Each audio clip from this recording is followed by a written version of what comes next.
నులక మంచం కింద నూల కుంపటి పెట్టి నులక మంచం కింద నూల కుంపటి పెట్టి కదలక మెదలక పోయి రావయ్యో బాలింతరాలునయ్య గోపాల స్వామి బాయికే ఎల్లలేను బాలింతరాలునయ్య గోపాల స్వామి బాయికే ఎల్లలేను బాయి కాడికి వెళ్ళలేను బాయి చుట్టూ తిరగలేను బాయి కాడికి వెళ్ళలేను బాయి చుట్టూ తిరగలేను పట్నంలో ఆ పంపు వేయించరాదే బాలింతరాలునయ్య గోపాల స్వామి బాయికే వెళ్ళలేను బాలింతరాలునయ్య గోపాల స్వామి బాయికే వెళ్ళలేను చెట్టు చెట్టు తిరగలేను చెట్టు కింద పోయలేను చెట్టు చెట్టు తిరగలేను చెట్టు కింద పోయలేను చెట్టుల్లో ఆ పండు పంపన్న రాదే బాలింతరాలునయ్య గోపాల స్వామి బాయికే వెళ్ళలేను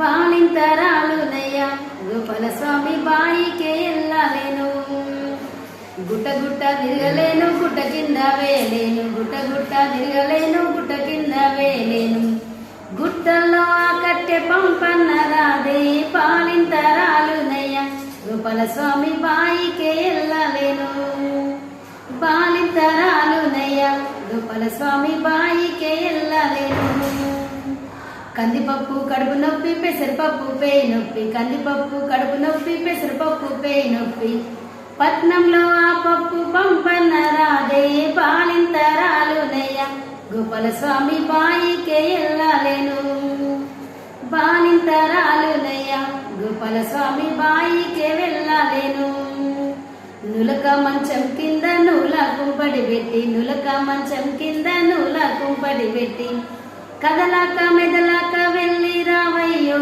బాలింతరాలునయ్య గోపాల స్వామి బాయికే వెళ్ళలేను బాలింతరాలునయ్య గోపాల స్వామి బాయికే వెళ్ళలేను.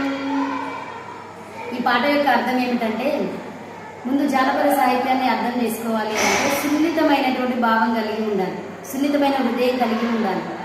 ఇక్కడ ఏంటి అంటే, చిన్న తల్లి పిల్ల అంటే తల్లి పిల్ల చలితో బాధపడుతూ ఉన్నారు. అందుకని చెప్పేసి ఆ నువ్వుల చెట్లను తీసుకొచ్చి మంచం కింద కొంచెం పోగేసినట్లయితే చలి పెట్టకుండా తల్లి పిల్ల ఇద్దరు ఆరోగ్యంగా ఉంటారు అని ఆ బాలింత యొక్క తల్లి యొక్క అర్థం. దాంతోపాటు ఇంకేమంటుందంటే, అయ్యా నాకు చేత కావట్లేదు కాబట్టి మీరు కొన్ని రకాల పండ్లు తీసుకొచ్చి పెట్టండి అని చెప్పేసి తను అడుగుతున్నటువంటి సందర్భం కూడా కనిపిస్తుంది. దాంతోపాటు బాయికి వెళ్ళి నేను నీళ్లు చేదుకొని రాలేను, నేను అలసిపోయి ఉన్నాను కాబట్టి మీరు కొంత నాకు ఆ పట్టణంలో ఎట్లయితే పంపులు వేయించుకుంటున్నారో అదేవిధంగా మన ఇంటి దగ్గర కూడా ఒక పంపు వేయిస్తే బాగుండు అని తన భర్తతో అడగడం జరుగుతుంది.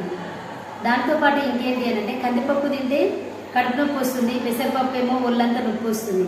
కాబట్టి అయ్యా తోటకూరనో లేదంటే చికెన్ కానీ మటన్ కానీ కొంచెం ఆరోగ్యంగా ఉండేటువంటి ఆహారం ఏదైతే ఉంటుందో అది తీసుకొచ్చి పెడితే బాగుండు అని చెప్పేసి ఎదురుగా అడగలేక భర్తతో ఎదురుగా మాట్లాడేటువంటి అవకాశం లేనటువంటి రోజులలో పాట రూపకంగా తన బాధని తన యొక్క ఆవేదనను వ్యక్తం చేయడం జరిగింది.